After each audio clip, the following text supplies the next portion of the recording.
to my podcast series. What we feel on earth is just glimpses of heaven because we aren't even there yet to be able to process what goes on in the actual heaven, the worldview. I get what you're saying, but what I'm saying basically is that there's no place to go outside there that we experience forever orgasm, forever pleasure, forever good, But you don't know that. or forever treachery and pain and fire burning. There's nothing like that. It happens here on earth. Your pleasure and the human experience is like this. Order, chaos, and the goal is to be in the middle, equilibrium.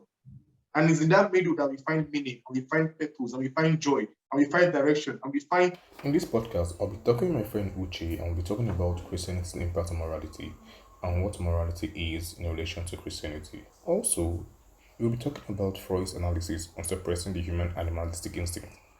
We would also be talking philosophers like Nietzsche and Dostoevsky. He created a character in his book Crime and Punishment, where the character believed humans had no intrinsic value, then decided to go all out. His conscience ended up dealing with him.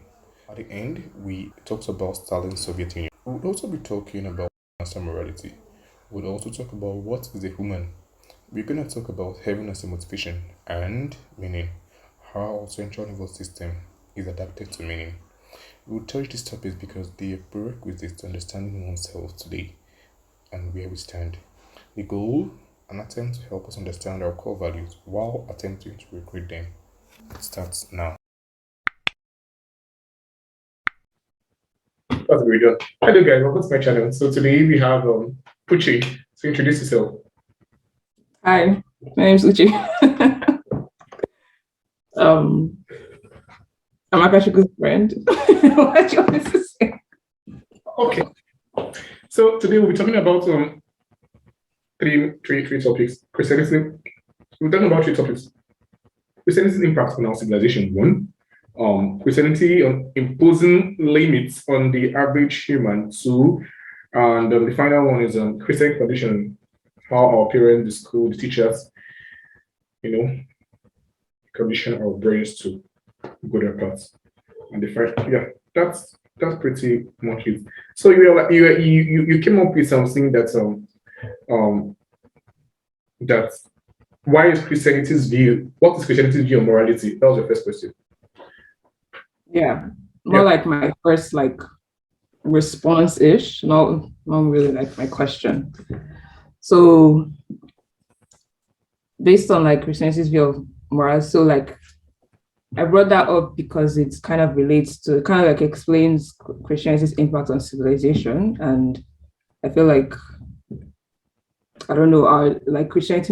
Christianity and their morality is one of the things that over the years have had most of the impact on civilization. So for its basis, so first of all, the basis of Christianity's morality and its impact on civilization is from the Bible and what the Bible says about who God is and how people who believe in God should act and how that should flow into their That was basically what I was waiting for. Yeah. So I was listening to this lecture on biblical series. This guy, Jordan Peterson, was talking about how the idea of God came to be and all that stuff. So morality was basically morality is what people believe to be true, is how they act out. It's not necessarily just theoretical. You believe this is true and you're actually acting it out in the world. So that basically shapes our moral sense. But then my own issue with this, not his definition, my own issue with Christianity's view of morality is yes, this is how we have actually observed how people act over the years. I'm not talking about talking about the human race, and we're able to document this down with stories, and these stories are put together and compiled and we're put in the Bible, and we this now formed our foundation, the bed. Culture A, culture B, culture C. We took from each culture, and now this is how culture A acts, culture B acts, culture C acts, and we meshed everything together, and we were able to form this this book. Now the thing is, most of us are actually Christians, mouths Mount, Lip service. Mount service. That's the word. That's the word. Currently, people say use virtue signaling. I don't know. But then it's not even like imbibe. We don't act this.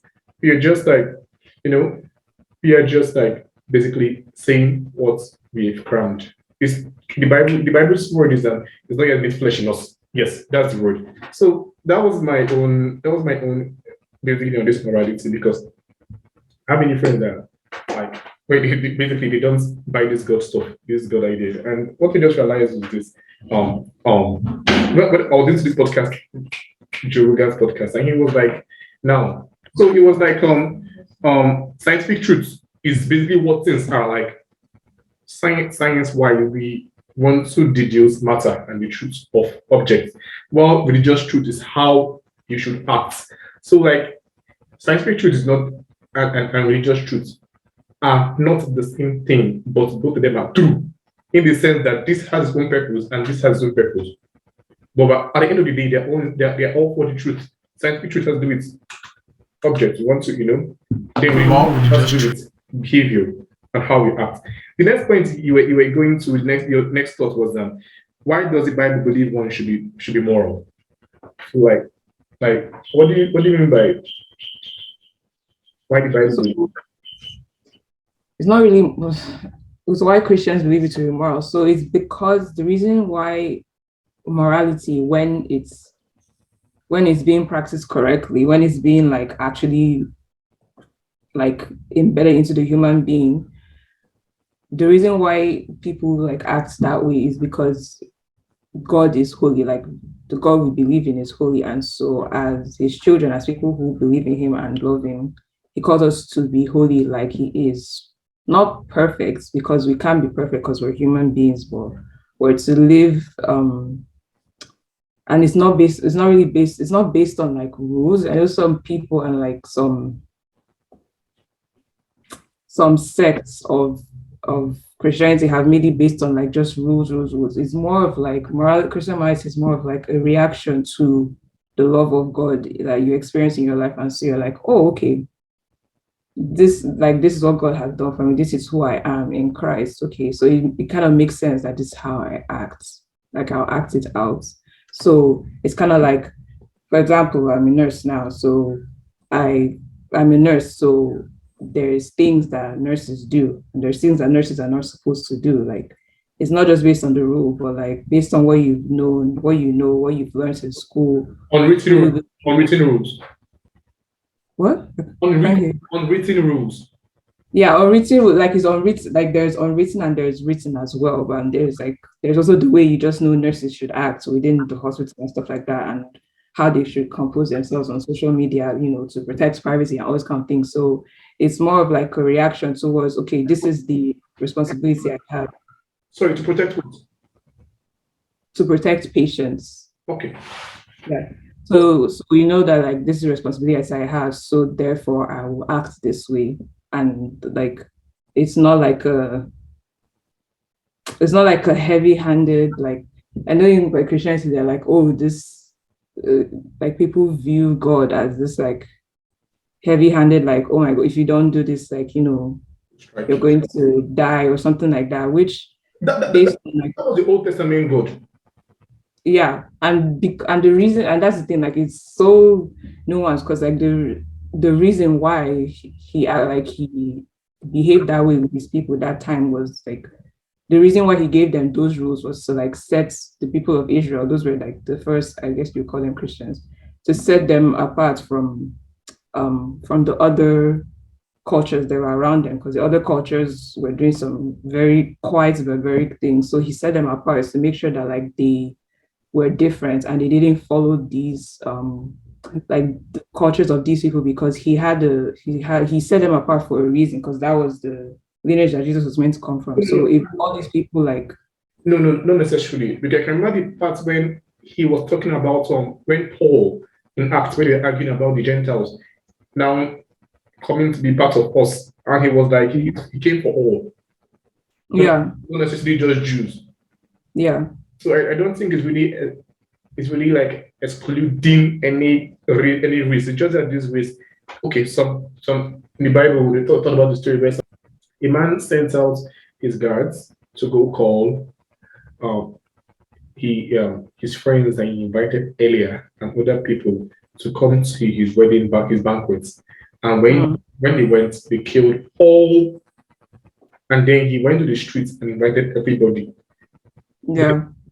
regardless of whatever you're facing. So I think it's for. Yeah. So I just wanted to continue. You're talking about. Yeah. So the sense of which I said like it was for the Jews wasn't in terms of like he was like excluding them for joining. It wasn't that he was excluding them. It's for that certain time in history that he sets them apart. But like people could still come into we can't call it Christians because Jesus wasn't there then, but people could still come. They just had to like adopt and all of that. But like in terms of setting them apart, he set them apart because those other tribes, they weren't like believing and they were hostile to the Jews, if that makes sense. So he did that, he set them apart so that there would be a difference until Jesus would come, the Holy Spirit would come, and then everybody could be included into like the promise. I don't know if that makes sense. Yeah, but he didn't really want them to be excluded per se. It's just that they were not buying it. Like you go to this place and preach, and they were deft on their own practice. They didn't want that your Christianity. No, they were really practicing their probably Judaism or something. And now imagine you're a Muslim. Now come and start preaching Christ the gospel to you, telling you that he's going to give you a new life, that he's going to like all these Christian doctrines are coming to preach to someone's. Most people, Islam is close to us. I'm looking for a religion that's so far from ours. I don't really want to use, but basically, I'm coming to tell you something that's contrary to your belief. And these are not things that your parents told you. These are not things that you grew up with. These are not ideas that were around you. And how do you just expect me to buy that and accept your religion and just come? So I think these were those people's views. And I won't really say they were doing bad because like you have your own views, I have my own views. I think the final point should be in the middle. Like we should both converse and then you agree on some parts. I agree on some parts. You disagree with me on some parts. I agree with you on some parts. Now the end we come to the middle. But these guys that were excluded in quotes were deft on their own practice. They didn't want that. In fact, okay, they crucified Christ. They sent him, they once wanted to stone him and he managed to escape. Like many instances where Christ always tried to influence them. Now this makes me get back to I'm not so patterned with this because like it's just everywhere. Where Christ was like, even his home, the prophets not recognized in his hometown, even in his own hometown, his people did not buy this message. He had to go out and preach this, not even in his. So he was always going out. Whoever wanted to join him, like whoever bought this thing came in. Like, do you get? I don't feel that this exclusion stuff and these guys being. I just feel like, regardless of your race, your tribe, whatever, if you accept this view, this man's view, that's basically what I just think and feel about this stuff. But well, I like what you're talking about the ethics. I feel like we're saying the same thing, but like you're not understand what I'm saying. Because what you're saying is right, but I feel like in terms of what I was talking about, it wasn't flowing in the sense. Because I'm getting a bit like kind of confused about like what you're relating to. So I was talking about why God gave so I was talking about morality, about the rules, like how it has transformed from like very rigid rules and then it's now like guided by the Holy Spirit, and it's not as rigid as like how God influences his people is not as rigid as how it was in the Old Testament. So I was explaining why in the Old Testament it was that way. And in terms of, so that's what I was explaining is in the setting apart and like setting the people, like the Israelites apart from the other tribes and stuff like that, even though they could still come, he just wanted them to seem different and all of that. They'll be infected. What? They'll be infected. Yeah, something like that, so that they won't be affected because of the practices that these people did and like the gods that these people worshipped and stuff like that. And even they still disobeyed and they still got infected as they saw the consequences of their actions and stuff like that. So I like, I like, that's I like this point you mentioned because I actually wrote about it. Why is it that um there was only one God, like when the Israelites derailed, God punished them seriously. Why is it that he was bent on just following him? Do not look any, like the Bible says, you're neither hot nor cold or spit out of my mouth. Why is it that he was bent on just him? Any other one, you're struck, he will deal with you. We'll send serpents to wipe you guys. so because they were already in a covenant with him. Like it's just like if you're married to someone, Can't go you're outside. not going to expect them to sleep around, like unless you're doing the whole open relationship thing, whatever. But like, if you're like in a traditional marriage, like a covenant marriage where it's just you and one person, you're not going to be okay with them sleeping around, which is what he like the Israelites were in covenant with him. And in the covenant in those days, like you're supposed to how it was, why it was so we were trying to explain how why it seems so like drastic. I can't explain it fully because I'm not God, but like in those days, if you keep a covenant with someone, that's why they killed animals when they were keeping covenants because the blood means something. So the slaughtering of an animal, which is what he did with Abraham back then, who is the father of Israel. So if you slaughter an animal, it means that like if one person breaks their own part of this covenant, that person is like you can die from it because you're dishonoring this covenant. So God Himself had been keeping the covenant from Abraham to Jacob to bring them out from Egypt to setting them in Canaan and all these things. What will particularly kill you? It's like if you go outside because you sacrifice the blood of the animal, that you can get killed. And what will basically kill you? The dead animal. No, like based on their like the Aramaic tradition, then you could be killed if you broke a covenant, like a serious covenant that you had with people, especially when there's a witness or something like that. That was the culture that they had then. Yeah, that was the culture based on their culture. So God Himself had been keeping the covenant throughout, but then the Israelites were now dancing around with all these idols and all these kinds of things. Like it's like if you're not going to be like how I think of it, if you're not going to be part of the covenant, like fully leave, but like don't expect him to keep his own part of the covenant and then you dance around with idols, just like in a relationship, and then nothing will happen. And at the same time, he like also created you. So it's kind of like, what I You have what I These are authoritarian system. Like Stalin. oh well, I just like it's kind of like what are you doing? Like not And like you don't have a choice, no free choice. You must. This is it. you have a choice. You have a choice to leave the covenant, but like if you must abide, because basically people they wanted the good things that came out from the covenant, but they didn't want to adhere to covenants. Okay. So it's like you can leave if you want to. Like they had to, like if you like they had part of like the in Exodus, they're like, yeah, if someone chooses to go, yeah, sure, they leave the outskirts of the city, like the camping ground. You leave and everyone knows you've left. Like if you want to leave, leave. But like if you're saying that you're abiding, Maybe 2 months now.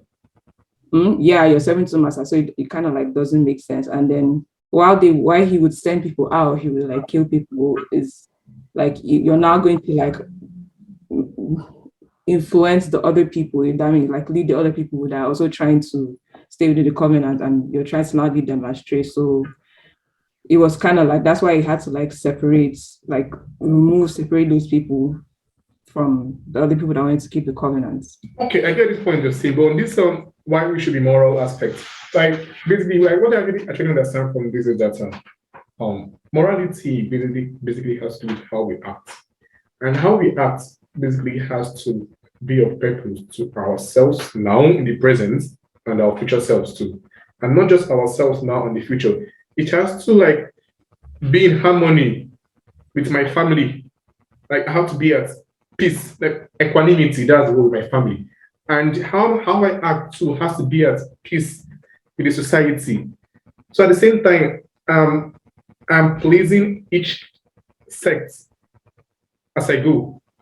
I'm not acting in a way that's going to that would disunite myself and my family. Neither am I acting in a way that will disunite myself and my family and society. So like the morality is constrained with your actions should go according to the precepts of your home and the outside world. That's basically how I see this morality stuff. Like actions should at each level, and then at the same time, you too, it should actually please you. So that's like what I was going to understand from this morality stuff. And secondly, I think it's sacrificing animals and all that stuff. It is this really just about we understood that we are able to sacrifice our present now for the future. That's basically why we work hard, why we go to school. This is we're preparing for our future self. We're sacrificing something. When you're in school, you might sacrifice sleep, you sacrifice enjoyment. When I mean enjoyment, party and all that stuff. All for what's your degree. And what's that degree for? That degree is for a job in the future. And what would that job help you to do? That job help you to live a better life. Earn money, able to afford the goods of life and be happy, in quotes, whatever that means. So like the aspect of sacrifice, I think it's necessarily sacrificing current pleasures for future you. Just like when you take alcohol or you do read. The sweet falls is too far. When you wake up in the morning, the Hangover. hangover is it's almost worse than how you were before you Before actually. you put it. So I believe in sacrifice means this is the present. You mustn't enjoy all the present has to offer. You have a future that you need to strive towards to, and that future requires you to actually have some temporal pain. Now, for the future, I don't really see it as any kind of. I see it as a combination with our future. That's basically how I see it. If it makes sense, do you get? A compromise for the future. Is that what you said? No, I think it. Okay. That's okay too. You think that is okay? I Yes. didn't hear what you said, so I was saying what I thought I said. I Yes, heard you say. that's okay. I can't recall the particular word I say, but that's what relates. So I think sacrifice has to do with compromising now, sacrificing now or suffering now for our future selves. I think that's what I get from this full confidence picture. You get the picture. And then the next part you're talking about what is the definition of greater good? And how do they achieve that? So the greater good came in terms of like sort of I don't know, I feel like the secular view of like morality is that you do moral stuff for the greater good and stuff like that. So I was trying to like relate it to like Christianity, like what we view as greater good in Christianity. So the greater good basically as a Christian is the broad banner is in fulfilling this greater good, you are following God's will and plan for your life and the life of other people around you. But what do you mean by greater good? Like, what does that mean? That's what I'm explaining. So that was the broad thing. So greater good is God's will and plan for yourself, people around you, everything you're doing, fulfilling your destiny or something like that. And then in other terms, in the words that Jesus used, is loving God and then loving your neighbor as yourself. That's what greater good is. So whatever that plays out as in your life, in little decisions, whether it's to not murder somebody or whether it's to let someone live or whether it's to allow someone walk in front of you or something. Yeah, so no matter like whatever it looks like, so that's like what I think greater good is in Christianity. So yeah. Greater good. Greater good. It's sounding so Mystical. artificial in my head. I think I prefer using artificial. Yeah, but like I used it because that's usually what people, at least especially here in the West, like here, morality is based on greater good. It can be, but then the greater good is it greater good for just yourself, or is it greater good in sacrificing for others as well, for your family, for your community? So like it's very like you said, superficial, and it can be in any direction because it's not clear. It can be very vague, but like, so that's why I use it and I turn it around and like, okay, in Christianity, what is our greater good? And so our greater good is a result or action that glorifies God and shows your love for God and shows your love for other people and your love for yourself as God has created you to be. You just mentioned it. Have you read any of Nietzsche's books, Friedrich Nietzsche? I've heard his last name from some people before. Okay. I don't really know who he is. I read one of his books last year. Just close Zarathustra. He was talking about Übermensch and Undermensch and higher man and overman and underman. Overman, basically, the man who takes responsibility for his life, is ready to suffer, is not ready to be mediocre. He's like, good. And while the underman is the guy who just wants pleasures from life, pleasure from society, progress. He wants the society he is in, the government, to build a progressive system in the sense that he will get pleasures and he will work less from the cuts. When I mean cuts, like all this community system, they pay your rent, they give you food and all that stuff. No, the overman doesn't. He fights against what is wrong. He stands for himself. He doesn't seek useless pleasure and all that stuff. But in this greater good, it was his book on good and evil, and it sounds more like Sigmund Freud's view on civilization and its content when he was talking about how the individual's instinct, the individual's animalistic, that's the word, urges, has to be suppressed for the good of society. Basically, suppressing ourselves, our animalistic tendencies, so the society can survive. Like, it's not everything you can, there are things you feel you want to do, but you can't just do it in a society because it harms you. Yeah, and others as well. That's to contain but Nietzsche's own was, I think it's good. Let me read that line. It was like, the greater good, the individual submits to the community, while master morality is individualistic, that which makes a man the man he is. Let me read it again. The greater good, the individual submits to the community, while master morality is individualistic, that which makes a man the master of his own destiny and fate. But like when you are state moral, this Nietzsche to differentiate between state morality and master. State morality is a moral system like Christianity, like communism, requiring submission to others for the greater good. Now, Nietzsche was basically saying, now this is the individual. I'm submitting myself. Okay, just like, let me use an example. I have a job. I'm submitting myself to my boss so I can get my pay. If I'm outside that, I won't get paid. That's slave morality. While master morality, which he terms this is the better for the greater good, is I am responsible for myself. I'm not trying to please anyone, society, for anything. I get where he's coming from, but at the same time, this needs some kind of curtailing discipline, and that's where this religious the Bible comes in. We say that morality is basically how we should act. Now, if you're just acting, and there are no constraints, I think that's what the Ten Commandments did for the Israelites. Like when Moses saw that these were what these guys were doing that were making them harm themselves and kill each other. He was the mediation. He was the judge. He was the lawyer. He was the one when you have problem. When Uche and Akachuka has problem, we go to Moses. And he said, for a long time, he has been doing this. Yeah, Moses had realized that these things I am settling for these guys, and they are now living in peace again, are basically what he documented. Let me put it that way. He has noticed that when they kill each other, they come to him. One person is angry. When you steal another person's stuff, whatever it is, they come to him. They're in conflict. When they take another person's wife, they're in conflict. When they do not treat their neighbor as themselves, when they don't love them, they're in conflict. So I think it was these things that Moses realized when he went to the mountain. Got these templates down, was able to articulate this peace medium. Not kill, dash not steal, dash not commit adultery, dash not do this, dash not do that. And he brought it down.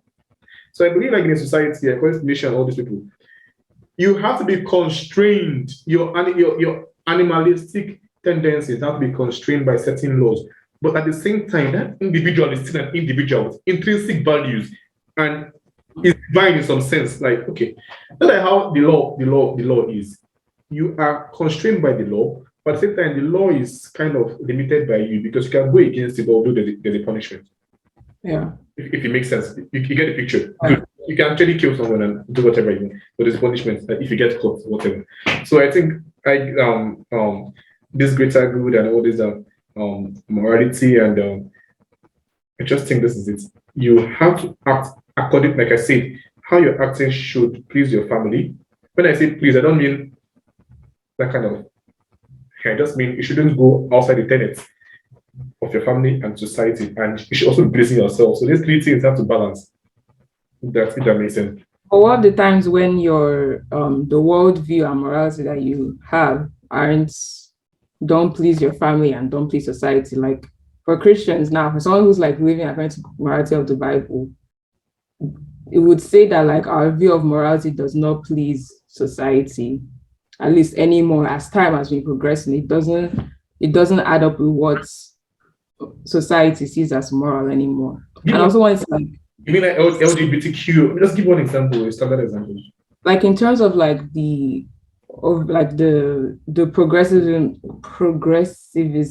if that's a word, of like how society is becoming now, and like the Western influences on basically everything, and like the pluralistic nature of the world now, and like even in Nigeria, even like everywhere, some places are more progressive than others, but like, so like, what about when there's that friction Good. of what morality is, Yeah, and what society morality is? I like this point because it's not getting to what I want to talk about. Set next, truth, meaning, and our nervous system and goal orientation is still related to meaning. Okay, now basically, this is just like in politics. You have in American politics, you have the liberals and you have the conservatives. The conservatives, you know more. But okay, I think I sent you one lecture. Because do you see it? Personality, openness, conscientiousness, extraversion, neuroticism. I haven't listened to any of them. Basically, you have an idea. Now, the conservatives are people who they keep things in a box, and they do not want anything in this box to be altered. This is the box, and everything must be this way. But the open people, these conservative people, they're high in conscientiousness. That's the word. Now, this the people, the liberals, they're high in openness. Openness, basically, you're open to new ideas. Now, you keep bringing up ideas. These ideas might be progressive or might not be. I think there was like a country some years ago that the conservatives were like, these people wanted to let in other people to their country. Now, the conservatives were like, no, do not let them in. What if they have a disease or this or that or blah, blah, blah, or kill us? And then the open people kept fighting. At the end of the day, they said, okay, let's let them in. And these guys came in and they had a disease that they didn't have in their own country. And it spread to them. Now, I think the solution has to do with the middle ground, the mediation. Like, truth comes from dialogue. Constantly, the only way I can get the truth about myself, the real truth about myself, is I should be articulate and actually realize myself, write down how I think and what I'm thinking, and then critique from others. Then I have to blend the both to get the middle line. That's what prevents extremism. Do you get? Yeah. Sorry, I get, but like I don't fully agree on like the terms of like taking other people's truths to make a middle ground for yourself. I feel like you can make a middle ground in terms of existing with other people, but like you don't have to like accept. I get, yes. When I say other people, I don't mean other people. I mean people that actually know you, that you've known for like 5, 6, 7 years, your real friends. You get real critique from not people that are like, like you tell your friend, I don't want to use an extreme example. Well, I want to become a man. I want to Trans, what's the word? Become transgender. No, that's not the word. I want to mutate. I want to become a man. Yes, transgender. Ah, did you say mutate? You can basically that's what you're doing. That's what you're doing. But Mutation. I mean, scientifically, that's not mutation, but like we can take that. The only way I can get the truth about myself is if I actually get feedback from other people. Like I should hear from my enemies, if that makes sense, and from my friends, and then from myself. This now the middle. If like these three, this is just like a triangle. The middle is where the truth is. Do you get? I guess. The extreme is basically when that's what they call narcissism. Is it narcissism or I don't know the word to use? When it's just only my thoughts and I believe in my own stuff and I do my own stuff. I don't listen to other people. Yeah, narcissism, yeah. That's what this authoritarian is good. Not like an Nigerian parents that this is it. This is what no, not it. This must be it. Many parents are like that. Then I okay, one day on my last podcast, I think my friend there. In the Bible, the time of Sodom and Gomorrah, God and Abraham are negotiating. But like, if I can find, instead with 100 people, I think, 100 good people in this, I will leave this place alone. Then Abraham was less than 100, Sha. It was less than 100 started with, but like he was listening to Abraham. I was like, so even God into shit, and you, I'm like, my dad, you're telling me. So you get the concept. To be fair, honestly, they act based on what they saw growing up, and what they saw as the right way to parent. That's a whole topic for another day. For some years, I've been trying to define what does this really mean. This I actually started reading all this on PT's books, which are Dawkins and all that stuff. And I like how I like how it started from them because basically it will help you first of all throw away your previous indoctrination, and then as you progress, you realize that these guys are bent on one angle, the scientific truths, which is what things are. They are not really concerned about how we should act. They feel morality just stems from mere being conscious and being civilized, which isn't necessarily the case. But it's not even true. It's not even possible. Yeah, it's not. If we're doing based on civilization, there's strange things that are happening now based on civilization that don't seem moral. So, yeah. Well, what they are looking at self is not even the civilization, and they're looking at as a human being, as a civilized person, as an educated person, you should know what is good and bad. But in reality, that's not how our bodies, our system works. But yeah. I always have urges and cravings to do something. I don't want to use the word evil, but let me just use the word evil. Regardless of my rationality. So like I feel that there has to be something bigger, like an umbrella that supersedes our moral aspect. And at the same time, no, I just realized that scientific truth is even under religious truth, because religious truth motivates us to scientific truth. Do you get?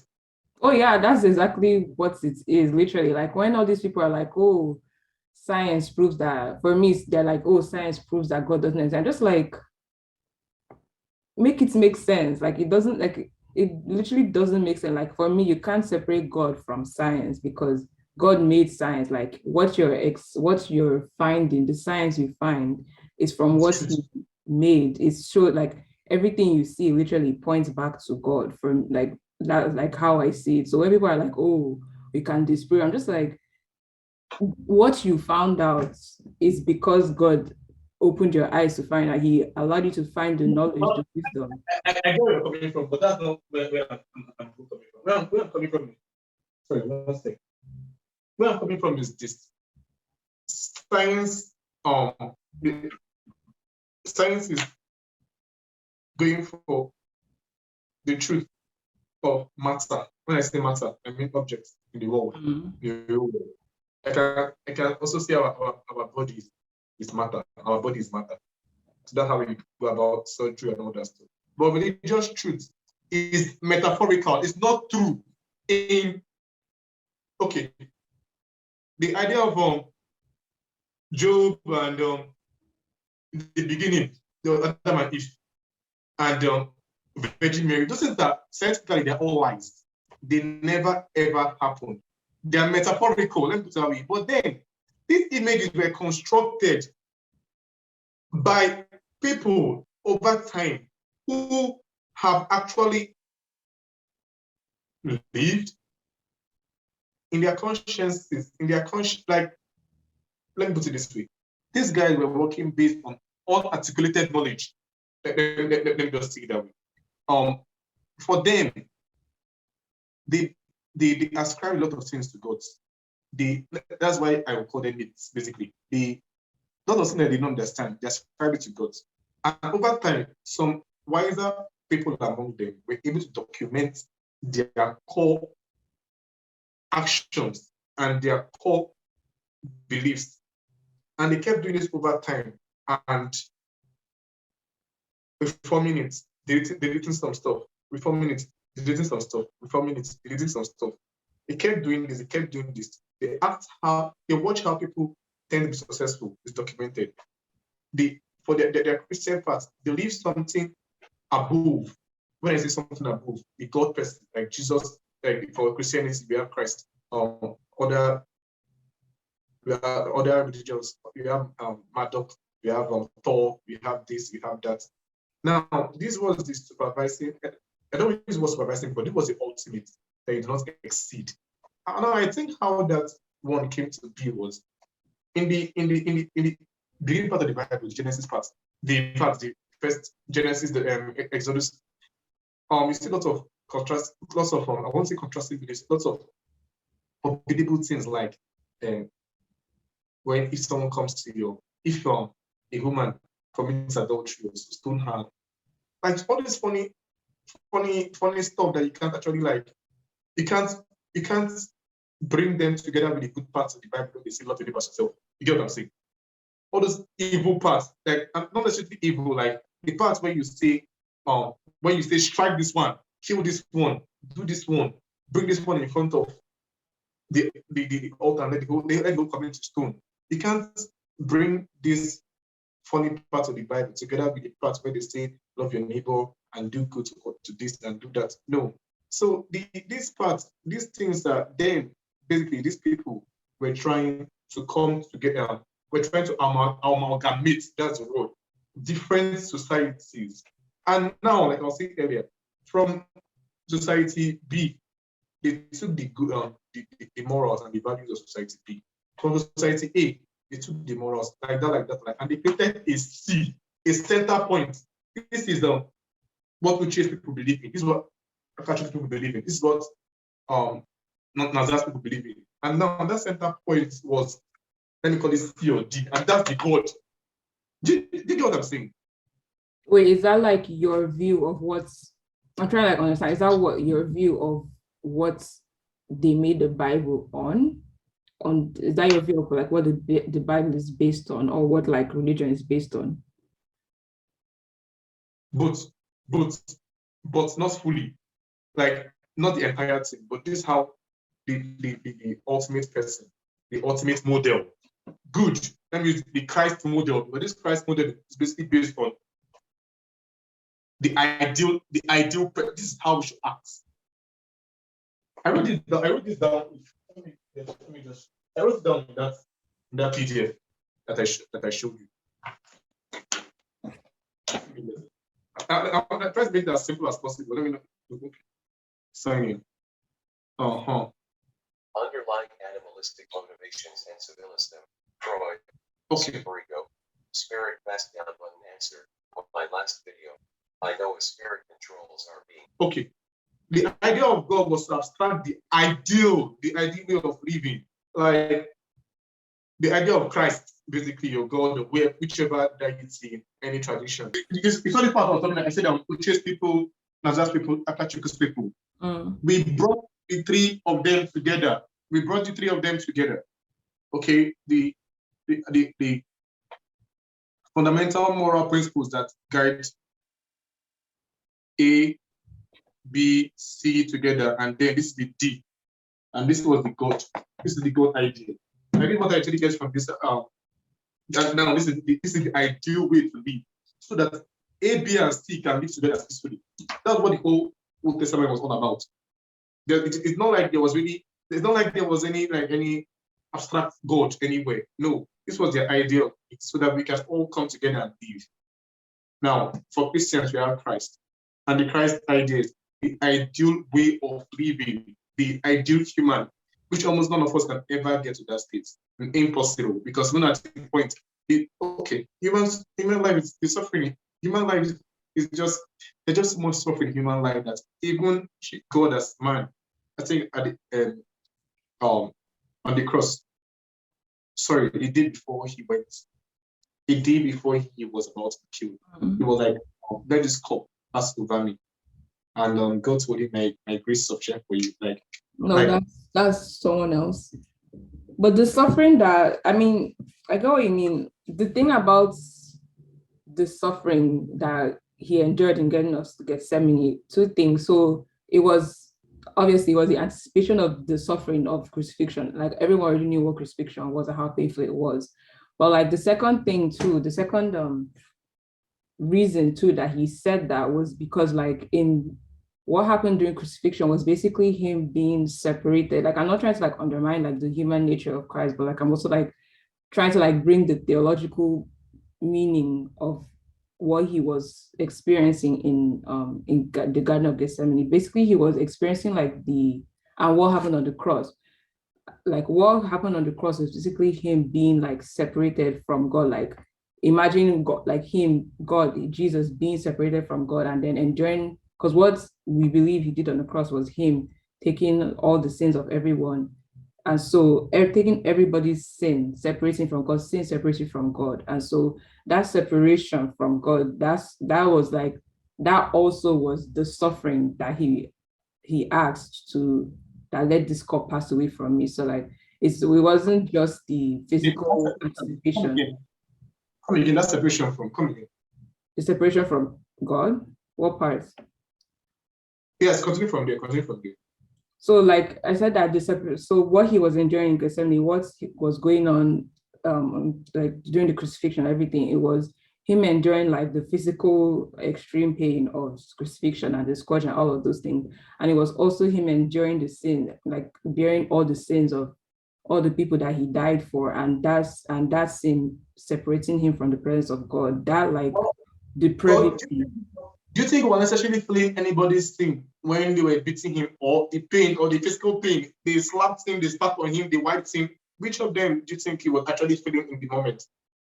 I think it was both of them. I think he felt that's what I'm saying. I'm not trying to like take away the physical implications of what the crucifixion was, because that was terrible. I'm just trying like from a theological perspective, like just trying to like add to that and say like he experienced that, but like he also experienced the like depravity and the extreme pain as well of being separated from God, because like ultimately like that's the main form of suffering, and like that can even be into like what hell is, to like being separated from God. Like that suffering on its own too was also present during this thing. I know where you're coming from, but what I'm saying that in that moment he was not thinking about the sins of man. Don't forget, he came to the world as man in Jesus' form, flesh and blood, like me and you. If I slap you, you feel. And in the moment, do you think as a human being, the sin of other people is what's pressure, is what's head, rather than the koboko? I get what you're saying. The thing, like, I get what you're saying. The thing is, he was 100% God and 100% man. I'm saying that regardless of whether he was thinking of, but at that stage, he was fully man. That was what was happening to him. That was an added stuff. He was experiencing the physical pain, but like he also brought, because that was his purpose. He came as a human being to bear everyone's sin. So regardless of whether he was thinking about it, which I think he was, because he always seemed like he was always a person of purpose. So I think he was, but I don't know. But regardless of whether he was thinking of it or not, that was what was happening as well. Well, actually, it's confirmed that it was purely physical pain he was feeling. There was no spiritual or carrying anybody's How do you know what he was thinking? Because at the end he said, my God, what have you forsaken me? Exactly. That's what I'm You have saying. left me In to suffer other, here. what? You have left me to suffer here. You have left the people to beat me. You have let them to spit on me. You have left that. So that confirms what pure physical pain. This angle you're coming from, I get it perfectly. Yes.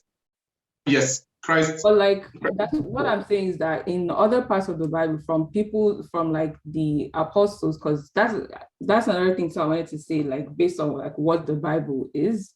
So they like it wasn't just the physical pain that the reason he cried that like what he cried out was because of his separation from God at that moment on the cross. That was his actual like He was fully bound. that statement he made was, why have you forsaken me in this world, like without the presence of God, because of all of humanity's sin that he was bearing at that time. That was what warranted that comment. And I don't remember where, but I believe it was explained somewhere else by the apostles in the New Testament or something. Because they like when I think it was Paul, one of them was explaining what happened during the crucifixion. And so that also leads me to my next point. So like to talk about like that the Bible, because you were saying that like you feel that like the Bible was like mostly people just like documenting, you said like other people's way of life, and that was what How And we how- act and how we act and what makes that person successful in the end.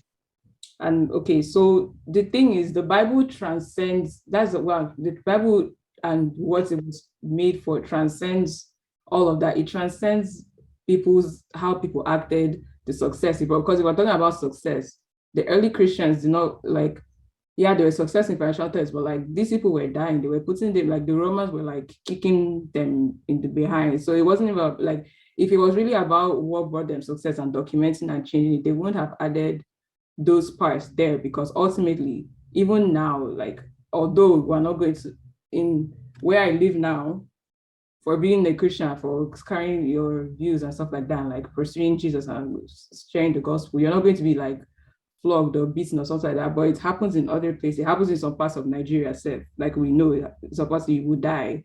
So, and in some countries. No, it's when you start opening your mouth to start critiquing another person's own. Critiquing how? The Aisha, what was that girl saying? She was talking about the Islam now. She didn't mind her business and worship her God quietly. No, what she Jesus. said, they were sending, even here too, what I heard for that story, what I heard was that on their on their program group chat, people started sending Islamic prayers to the chat. And so she said, please stop sending. This is a let's say it's economic. This is an economic program. Even what she did, if they did what they did here, because here is very much like no religion, like no one wants to hear about it. Nobody cares. Don't say anything. What she did was right in terms of like here, and even just like, I don't know, in terms of like being like living with other people. Like there are times and places where you can share the gospel. There are good situations where you can share the gospel with other people.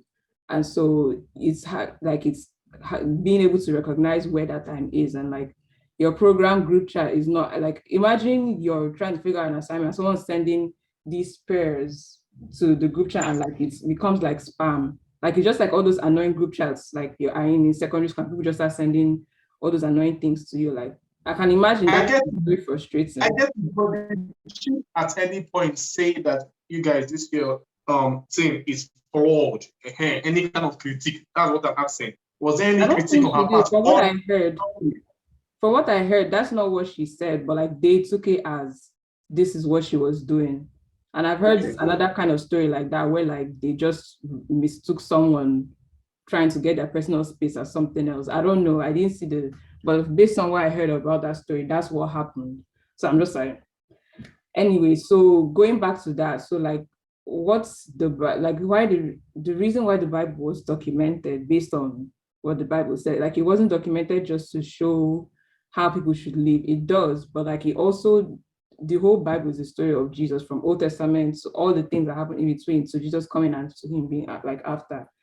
It was about the story of Jesus and like to draw people to Jesus. It wasn't just about No. God started fading at some point in the Bible. Like in the beginning, when you start from the Old Testament, as you're reading, it starts with God being dense.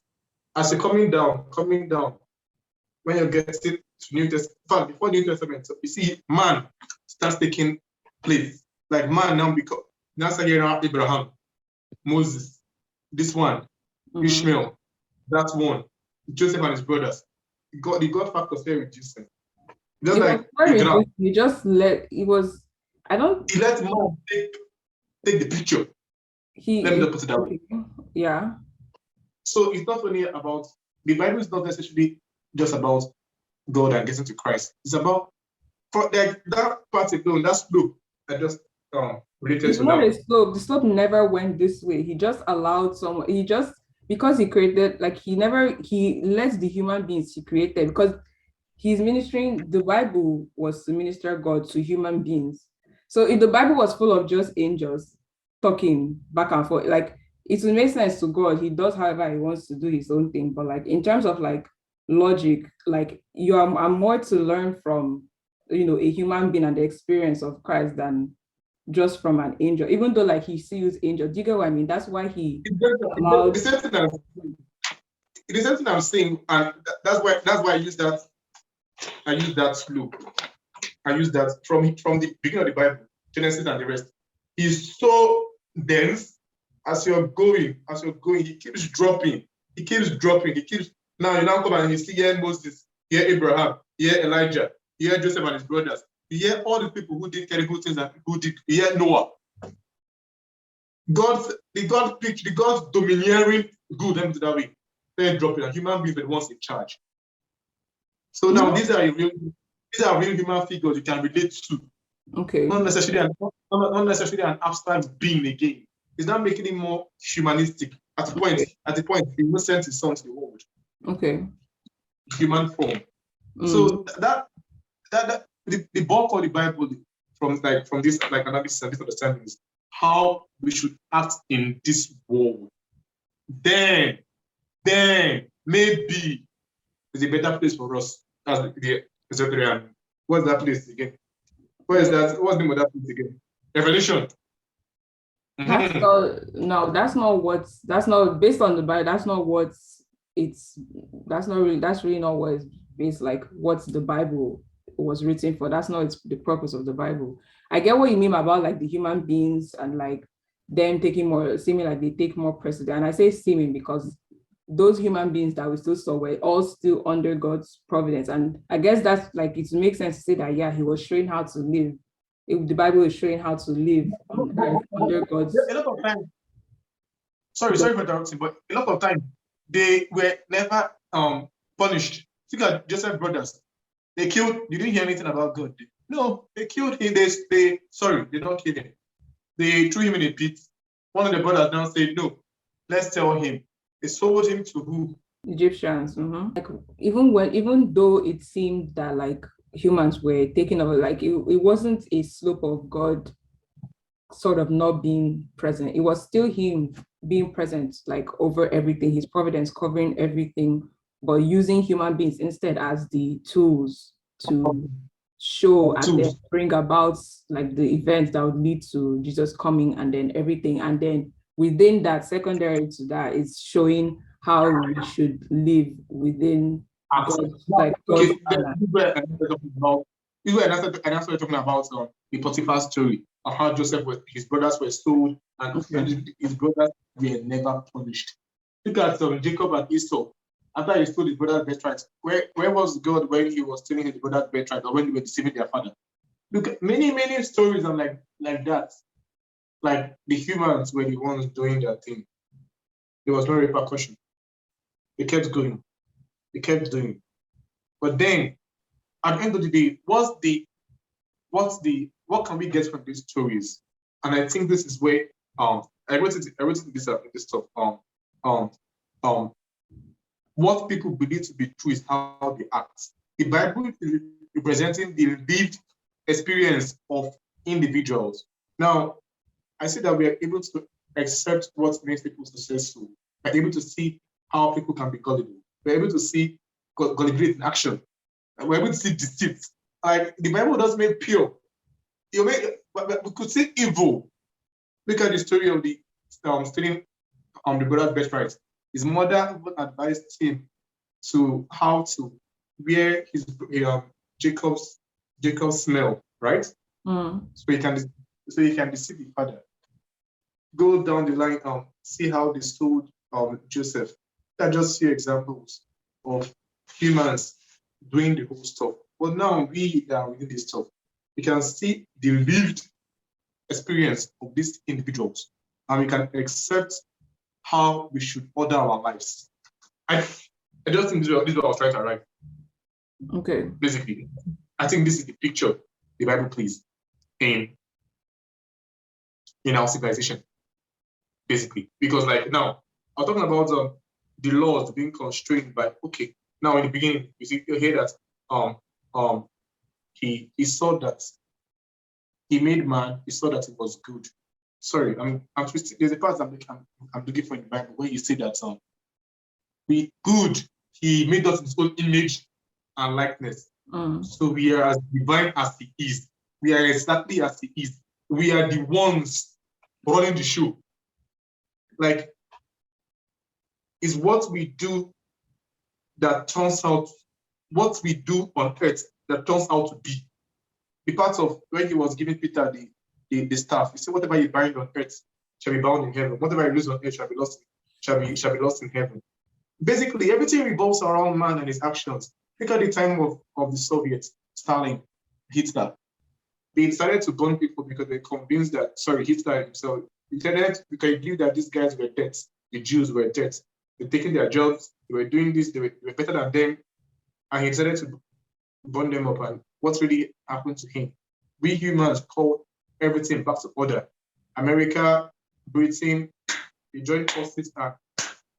So I think the whole picture is that the good and evil rest in the heart of man. And it's only by being, by living in the good. I won't really say good, because good can be extreme. Like what all these left-wing people are doing. You say your child is 13 years old and he feels like he wants to be a woman. Can a man become a woman? No. No? No. What about a transgender? Te? Transgender?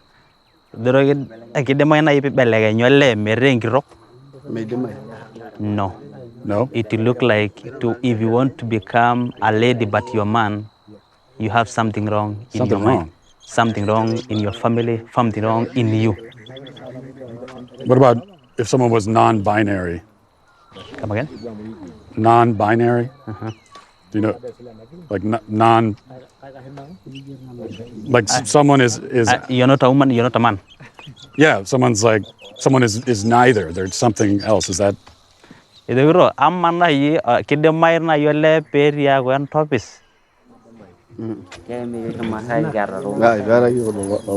He's saying we have never seen things like those. For a man, he has a penis. For a woman, he has a vagina. So we know this is a lady, this is a man. Looking back on it, it was the same pattern, just kids who were really struggling, kids who were very alone and isolated. They have anxiety. They don't fit in with their peers. They don't know where they belong. Maybe they didn't have a welcoming family life. They just got caught up in these communities online. Then they discover, hey, there's this group of people, and they also don't fit in. They're different. They're not sure who they are. Gee. what if it's a woman with a penis? Both? Is that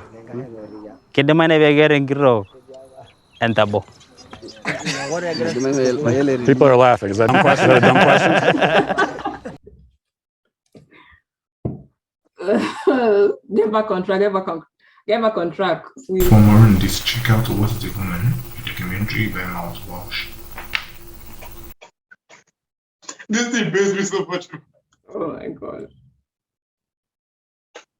Sorry.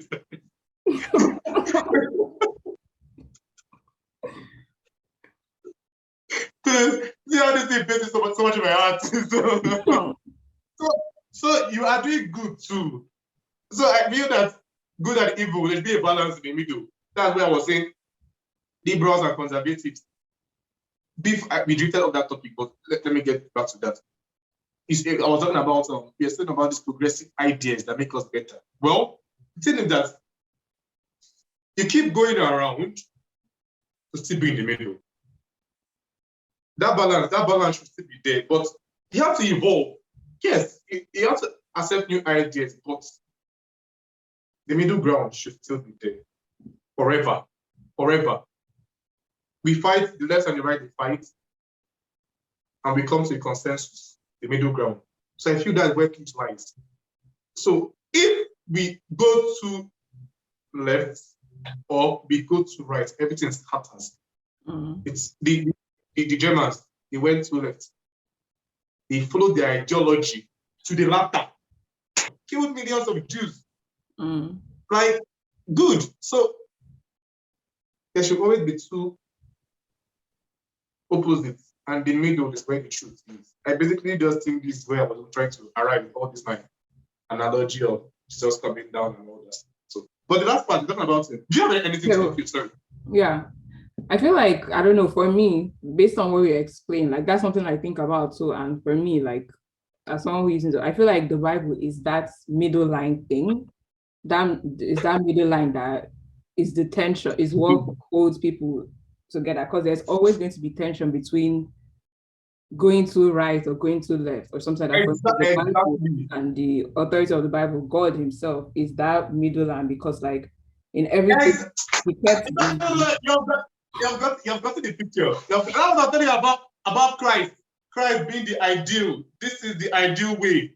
The abstracted good. I think that's just it was like the middle. However, like the terms of, I feel like when we say that, I don't know, it's when you said that, like in the end, good and evil rest in the hands of man, it kind of does, but like we don't have that much power over things, in the sense of that, like apart from our own actions and everything, there is God's providence that overrides everything. We don't have much power over what? Like we don't have as much power as I feel like we're attributing to ourselves in terms of our ability to bring about good and evil, because in the end, the backstory, like that's why I was like that's why I feel like there was never a slope, because in all the actions of people, both good and evil, because even Joseph at the end of Genesis chapter 50, he was like, you did this to bring about evil, but God turned it around for my good. So what he meant was the overarching, the art of what, because what they like, it was still going to happen, because not that he was going to be sold, the end goal of what happened was still going to happen regardless of how it came about, because he already had the dream that they were bowing down to him. Okay, let me ask a question. Was Hitler punished? You don't know if he's punished. You know, bro, I don't know if he came to Christ or anything, but my dude is probably going to go to hell, or he's taking his own life. Like that's, for like, even though someone else doesn't punish you, like you taking your own life, you're still not, for me, that's even worse, because I mean, like, was he punished by any external being or any human? I'm not trying to say that human beings can be absolute in their malevolence. Like we can be absolute in our wickedness. And okay, now in the chimpanzee kingdom, these guys, they create groups, and when they are like, these chimpanzees are huge. I was reading this some days ago. When they see another tribe, maybe just one person, one chimpanzee, coming to their own tribe, and there are like 3 or 4 of them in this one tribe, it's tearing in shreds. There is no form of, they won't even get injured. What I'm trying to say that we can exact total evil, and that is evil, and that there's no, and we won't get hurt in any way. No one is punishing us. It won't seem, I think we won't seem to get hurt on earth. That's what I'm going to say. If you leave, what hurts you now is your conscience. If you leave. But if you end up like Hitler, boom. there's no punishment for you. You exerted evil on the world and you left. As far as I how- know, how- as far as I'm concerned, unless Hitler came to Christ, based on what his life and everything, he's going to hell. what There's do you mean no, come to Christ, renouncing all the bad here? How would you recompense for killing sister? Wait, what kind of penance would you pay? I don't killing know, because over like the thief, 10 million the people? robber who died with Jesus, like that's something some Christians can't even wrap their head around. Like that's the thing about the gospel and Jesus, that like regardless of, that's why Jesus came, like regardless of what you have done, receiving Jesus like cleans it out, I even know though you're you praying for. still go through, like I don't know what kind of afterlife punishment he might go through. Like I don't know if he became a Christian, but if he like Became a Christian where in heaven or in hell? no, before he in his bunker, whatever, wherever he No, I he shot himself.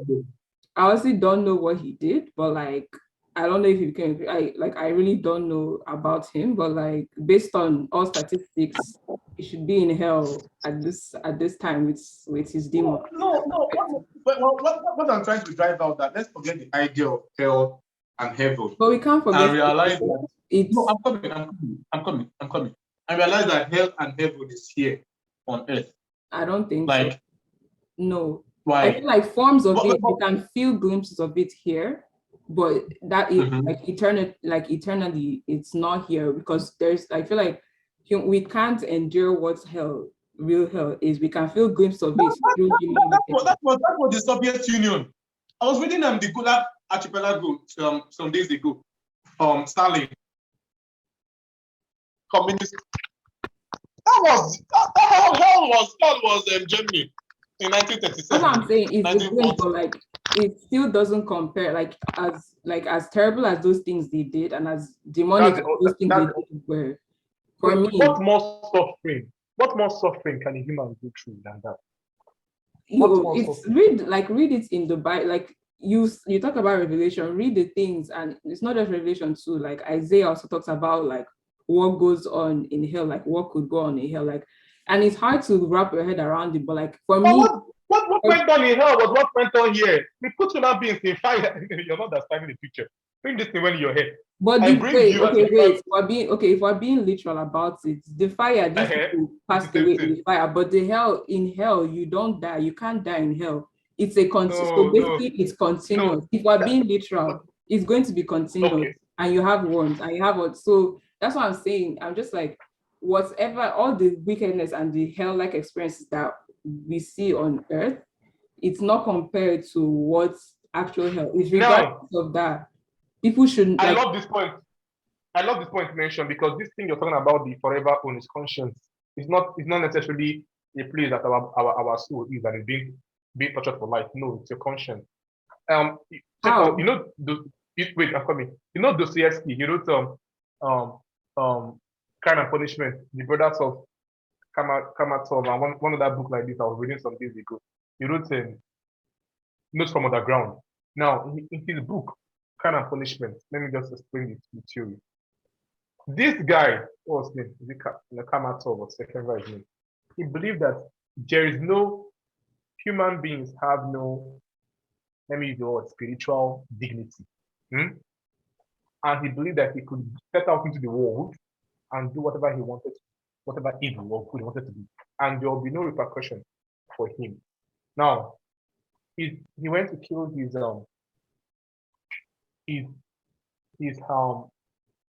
landlady. The woman was there, she was doing evil thing. I think she even like committed to the theft dog. It was miserable too. He couldn't pay. I watched the documentary. So this guy killed his landlady. And after he killed his landlady, yes, the woman is evil and all that stuff. He realized that the individual he was before killing his landlady and the individual he was after killing the landlady were two different people. He could not sleep in the night. His conscience kept. That's what that forever burning means. Like, if I should translate it psychologically or any, if you kill an individual, it will haunt you for life. You cannot forgive yourself. You're burning in, you can't sleep in the night. You're burning inside. Just relate it to normal, just okay. But I'm going to extreme. normal anxiety of like maybe evil things you do to people. Maybe you just do once and then the night when you're about to sleep. All those thoughts. Mm. Then compared to when you're taking life, recurrence, you can't sleep. No. So I think that's what that metaphor is about, saying that hell is constant burning. Your conscience will keep pricking you for life and you can't sleep. So basically that's what it is. You wanted to listen? I feel like, Sorry. although that's the thing, I feel like people tend to think of hell as, I was listening to a podcast on this, people think of hell as a metaphor. And I agree, that like, What podcast was that? Oh, it was a question, Ask Pastor John. He was explaining like, some things about hell. So the thing is, hell is not metaphorical. That's the thing I feel like there are things in the Bible that are metaphorical, but hell is not one of the things that are metaphorical. And we can even get into like all the literary, what's the word, context in which hell was talked about in different ways, and times I can be like, okay, maybe this sounds metaphorical, this sounds non-metaphorical, but like, it's not metaphorical in the sense that like, yes, your conscience killing you on earth can be, and that's the thing too. One of the reasons why it can be metaphorical, because there are people who psychologically, they do not have a conscience. So when they kill people, they don't feel it. So yeah, so I'm just like, it's not like, hell is not metaphorical. I feel like many people I feel like it's a coping mechanism for understanding the things that go on in hell, that people usually try to think of it as metaphorical, but like, it's not, like, especially because the reason why I really think it's not is because, number one, the way Jesus talks about it, when Jesus was asked about it, the sense in which he replied about like what goes on in hell, it wasn't in terms of like him talking about like something ancient. Like if you look at the literary context, like there are different writing styles in the Bible and stuff like that. So the way in which he said it, it was like a direct question to an answer. It wasn't in terms of how when he would talk about like parables and stuff, it was like actual answer. So I think that those things in hell, although some things in heaven on earth can seem close to the things that might happen in hell, it's still not compared to it. And then another reason why I think it's not metaphorical too is because on earth there are some people who psychologically, they do not have a conscience. Those people called psychopaths, like they can't process something being good or bad, so they don't have conscience. So that burning, they don't feel it because they can't process it. That's a good point. That's a good point to mention. I like that point. Let's go back to the other one about the hell being a place that is far way beyond our imagination. This thing, the context of this talk is basically on the fact that you believe that there's a place your soul goes to for doing evil when you leave this earth, right? Mm-hmm. And this premise is based on the fact that we are conscious and we feel that there's the next part. There's something that leaves us and evaporates when we die. Mm-hmm. And either goes to heaven for reward or hell for evil. Do you think the chimpanzees think the thing we are thinking? You think the chimpanzees what? Do you think the chimpanzees think this thing we are thinking? They can. They weren't made in the same area that we are made in. Their prefrontal cortex is not that developed to be conscious individuals. We are always saying and attributing all these funny theories because we are conscious. We can plan for the future. These animals, they can't. They don't think future. They're living in the moment. They don't save food in the freezer. They don't cook and put in their fridge so they'll eat tomorrow, or put money in the bank so that their daughter or son will go to college, or save money to buy a car. Animals can't do it. Animals, they see someone, they see and they munch you down, they eat you. It's only bears that think that hibernate. No, not the official animal, they eat enough. And then whether it's all those fats that they've eaten, it takes them for the next 4, 5, 6 months or so. So we're able to conceive all these ideas of as a place worse for all our atrocities because we are conscious. Okay. I feel that is so abstract and so funny. That's just our imagination taking place. I feel the hell and the heaven, like genuinely, if we should translate this in any way, it's here on earth. Heaven, basically, I wrote this thing down. Let me just read it to you. How we are constructed neuropsychologically. We don't experience any positive emotion unless we have an aim and we can see ourselves progressing towards that aim, not necessarily attaining the aim. Let me explain this. We don't experience any positive emotion unless we have an aim and we see ourselves progressing towards that aim. It's not necessarily the aim that gives us pleasure. It's the feeling of getting there. Now, what I heard about this meaning now is this. Your nervous system is devoted. Think there are 3 modes: freeze, fight, flight. Is devoted to this meaning. There's a way you feel when you are genuinely doing good in the world. You feel like you're actually reaching this aim, this goal. There's really the ultimate goal. I don't know, whatever, maybe you want to be a good father, or I don't know, but when you feel that's how you feel inside you know what I'm talking about. When you feel you are progressing in life, you are doing good in the world, you're doing good in society, you're doing good in your family. It's how you feel. I think that's the heaven. I think that's to be honest, if for me, I don't think heaven, we can feel the glimpse. I feel that's a glimpse of a very tiny, minute, like the fraction is so little. It can't even calculate the car. I feel like it's such a tiny, minute glimpse. That's not the glimpse. That is it. That is the it's not because if it is, to be honest, yeah, because that feeling that we feel can be very fleeting and it's very dependent on circumstances and situations. That's why it can't be heaven. That's why it can't be heaven. So it can't I'm so sorry. If that is people's heaven, I'm so sorry. It sounds depressing. I'm not even going to lie. You're looking for forever orgasm. Imagine orgasming for 1 hour. The pleasure doesn't go out. Now the hormone responsible for positive emotion, positive release, like that's dopamine, right? So imagine if there's a constant influx of dopamine. Let me say I keep injecting dopamine into your system every 2 minutes. At a point, see now, Lucas, let me just chat again. I've injected dopamine in you. You are the highest peak. Just like when you do it, you're so high. Do you think if I keep that you still be in that state?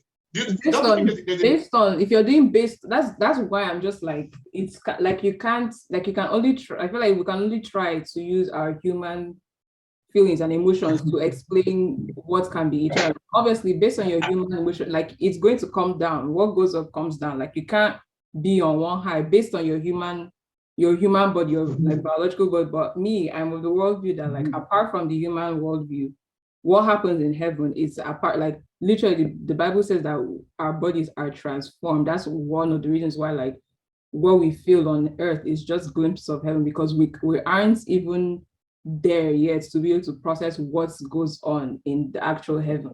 That's the worldview. I get what you're saying, but what I'm saying basically is that there's no place to go outside there that we experience forever orgasm, forever pleasure, forever good, but you don't know that, or forever treachery and pain and fire burning. There's nothing like that.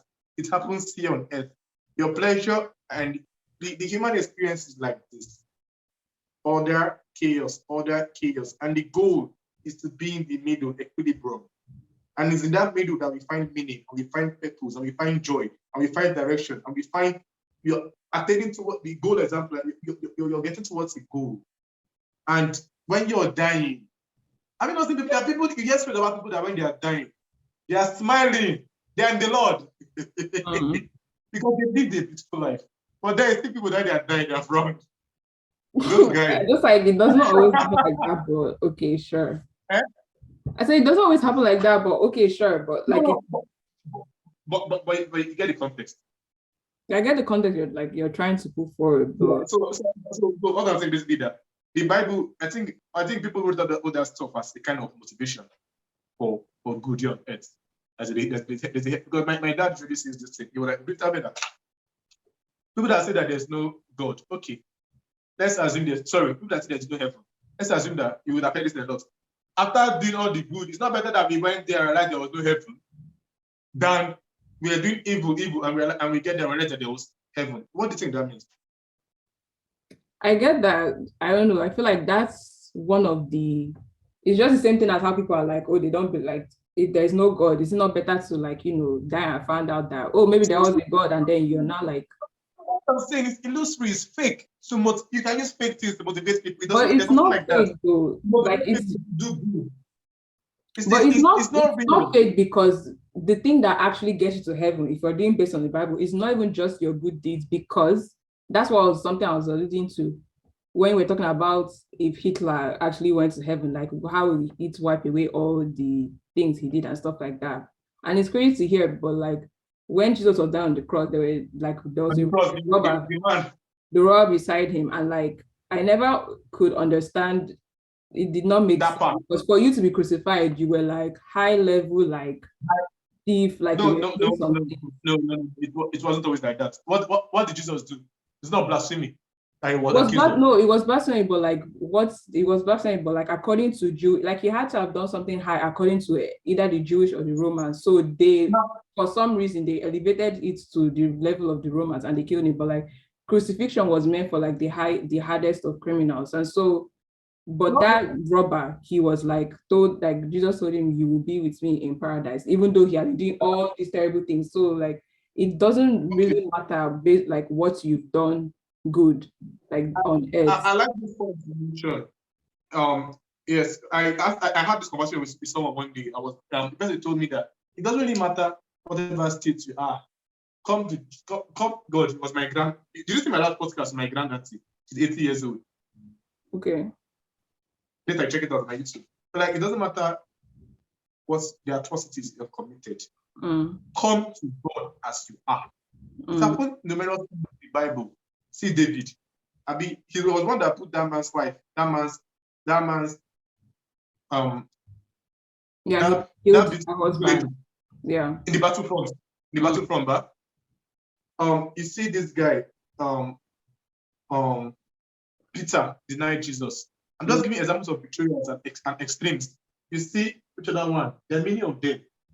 You see, there are people that did see David, see all those kings in when they realized, like the people Nineveh, when they realized that they wore sackcloth.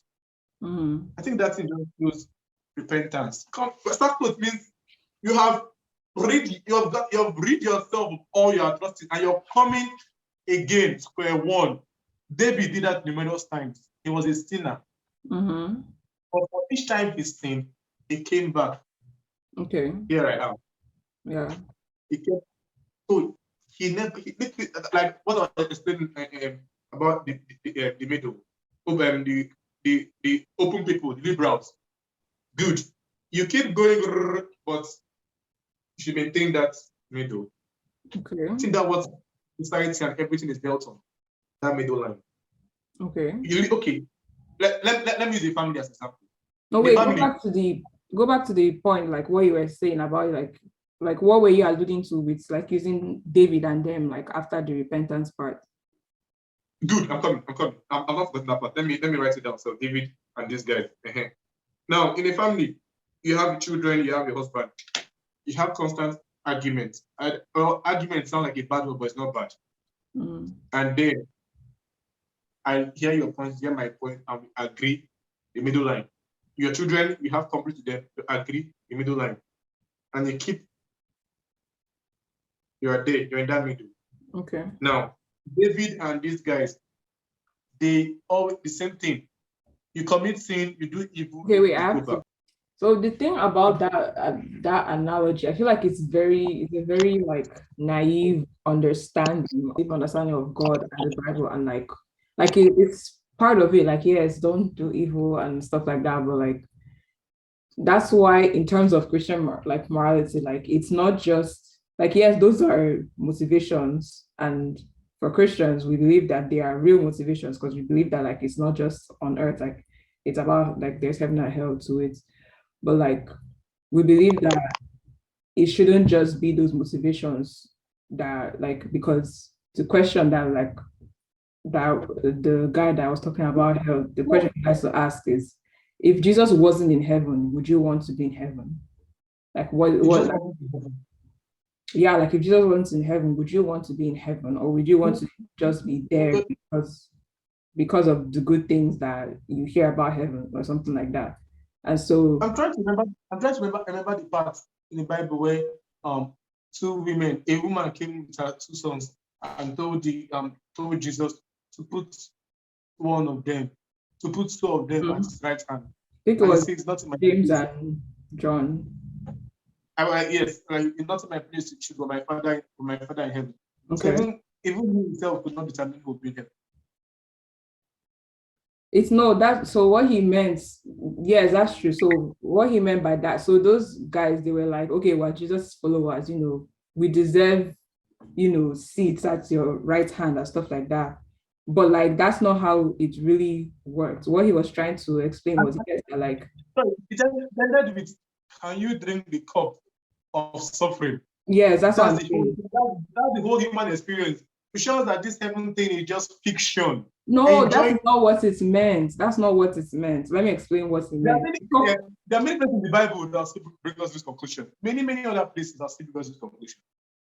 What he meant by will you drink this cup of let's try to say cup of confusion, will you drink this cup of suffering? Will you drink this cup of suffering? He meant that like the disciples, like, because what they thought was going to be, right hand man, what they thought it was going to be like Buhari and friends, like you're my guys, my wing, all this in pleasure, because we were following you, we'll take seat. But like, just like when Jesus was watching people speak, he was like, the person who is going to be the greatest is the person who is going to do the most serving, who's going to suffer the most for me, for Christ, not just the normal stuff, but like suffering for the kingdom, suffering for other people, for spreading the gospel.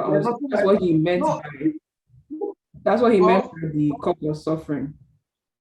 Well, I get where you're coming from, but my like the context I'm saying that like heaven and hell is a motivation created by we humans, so we would not derail from the right path.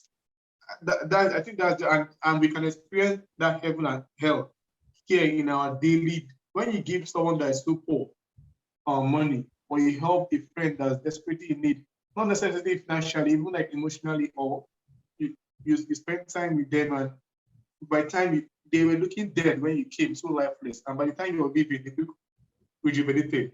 Okay. There's a way you feel. There's a way you feel inside your heart. You've done something good. I think that's all what human experience here is about. Avoid sin and do good. In the quote of my granddaughter. Do good and avoid evil is my policy. Truth. Avoid evil and do good. This heaven and hell thing is metaphorical. It's a motivation. It's not a place you go to. It doesn't exist. So what do you believe happens after you die? That's a story people have been trying to understand for millions of years, way before our ancestors were here. So I don't think we should think about that. I think we should think about here how we can better but like you said, like but in terms of living here too, like you said, the motivation, it's also important to think about what would happen to you, as like what will happen to you when you die. Like, are you going to the good place or the bad place? But it's beyond the motivation. Okay, this is the second time I see this part again, where after God gave Peter the staff of the church, he said, whatever you bound on earth shall be bound in heaven. Whatever you lose on earth shall be lost in heaven. What does that say to you? What does it say to you? Like, what are you trying to do? Here is the playground. Forget that other thing. Forget it. It's sweet to the ear.